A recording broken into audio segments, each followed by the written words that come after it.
똑똑한 사람들만 모으면 좋은 팀이 될까요? 우리는 흔히 그렇게 믿고 사람을 뽑습니다. 그런데 막상 스타들을 모아놓은 팀이 삐걱대고 평범해 보이는 팀이 놀라운 결과를 내는 걸 종종 봅니다. 팀의 성과를 가르는 건 구성원 개개인의 머리가 아닐 수 있습니다. 오늘은 팀에도 지능 비슷한 것이 있는지, 있다면 그것을 무엇이 끌어올리는지 살펴봅니다. 이번 영상이 끝나면 세 가지를 알게 됩니다. 첫째, 팀에도 개인의 지능처럼 일관된 집단 지능이 있는가? 둘째, 집단 지능은 개인의 똑똑함으로 설명되는가? 셋째, 집단 지능을 끌어올리는 팀의 행동은 무엇인가입니다.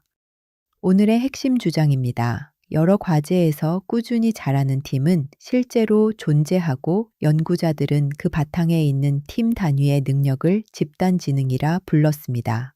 그런데 이 집단 지능은 구성원의 평균 지능이나 가장 똑똑한 한 명으로는 잘 설명되지 않았습니다.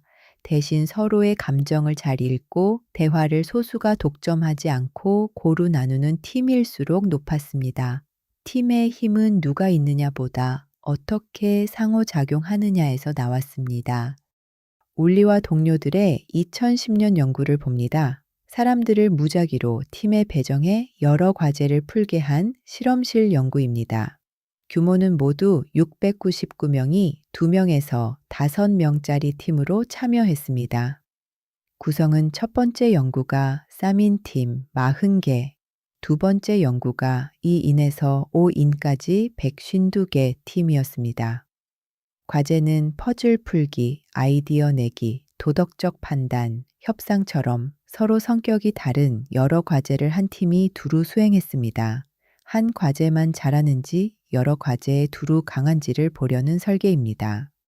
결과를 봅니다. 첫째, 여러 과제를 관통하는 하나의 능력이 있었습니다. 한 과제를 잘한 팀이 성격이 다른 과제도 잘하는 경향이 뚜렷했습니다. 개인의 지능처럼 팀에도 여러 과제를 관통하는 일반적인 능력이 있었고, 이를 집단 지능이라 불렀습니다. 둘째, 개인의 똑똑함으로는 설명되지 않았습니다. 이 집단 지능은 구성원의 평균 지능이나 가장 똑똑한 한 명의 지능과는 강하게 연결되지 않았습니다. 똑똑한 사람을 모으는 것만으로는 똑똑한 팀이 되지 않았다는 뜻입니다. 셋째, 상호작용의 방식이 갈랐습니다. 세 가지가 집단 지능과 연관됐습니다.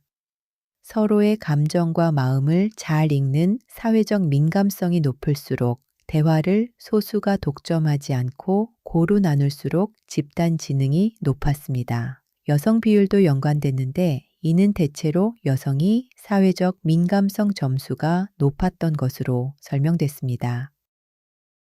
왜 이런 결과가 나올까요? 먼저 개인 지능을 팀에 옮겨본 발상입니다. 개인은 한 종류의 검사를 잘하면 다른 검사도 잘하는 경향이 있어 이를 일반 지능이라 부릅니다. 연구자들은 같은 통계 방법을 팀에 적용해 팀에도 그런 일반적 능력이 있는지 물었습니다. 다음으로 왜 대화 지분인가입니다. 한두 사람이 대화를 독점하면 나머지의 정보와 관점이 묻힙니다. 발언이 고루 퍼진 팀은 더 많은 지식을 실제로 꺼내 쓰게 되어 문제 해결에서 앞섰습니다. 마지막으로 사회적 민감성의 역할입니다.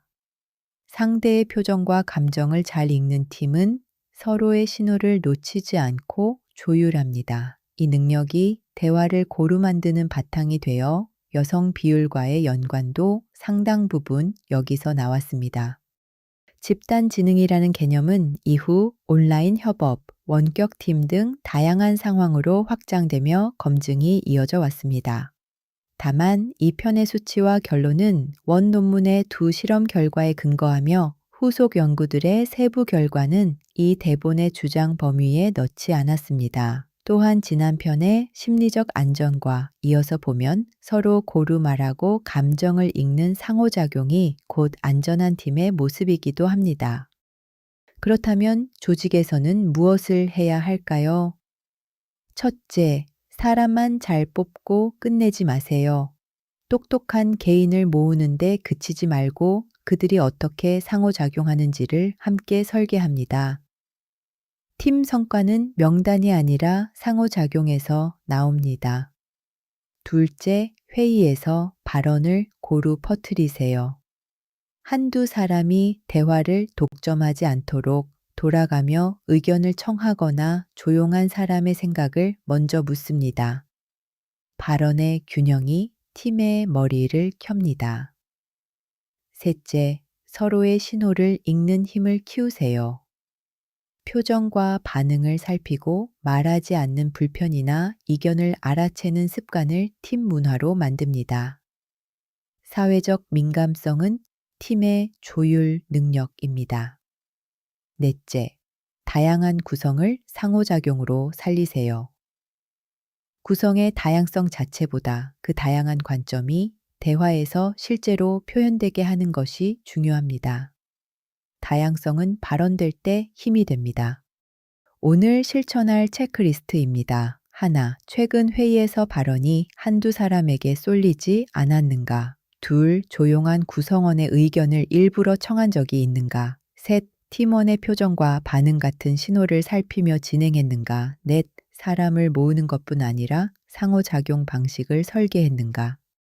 한계도 분명히 해둡니다. 이 연구는 실험실에서 즉석 편성한 소집단을 대상으로 했습니다. 오래 함께 일한 실제 조직팀에 그대로 옮길 때는 조심해야 합니다. 또한 집단 지능의 존재는 데이터로 뒷받침되지만 그것을 예측한 새 요인은 상관관계입니다.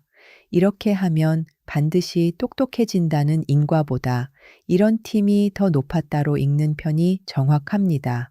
그리고 여성 비율은 성별 자체의 효과라기보다 사회적 민감성으로 상당 부분 설명됩니다.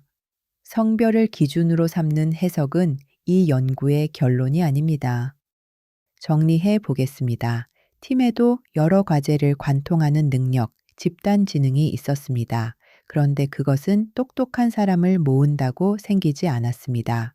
서로의 감정을 읽고 대화를 고루 나누는 팀이 더 높았습니다. 그러니 좋은 팀을 원한다면 명단을 채우는 데 그치지 말고 모두가 말할 수 있고 서로를 살피는 상호작용을 만드십시오. 팀의 지능은 누가 있느냐가 아니라 어떻게 함께 일하느냐에서 나옵니다.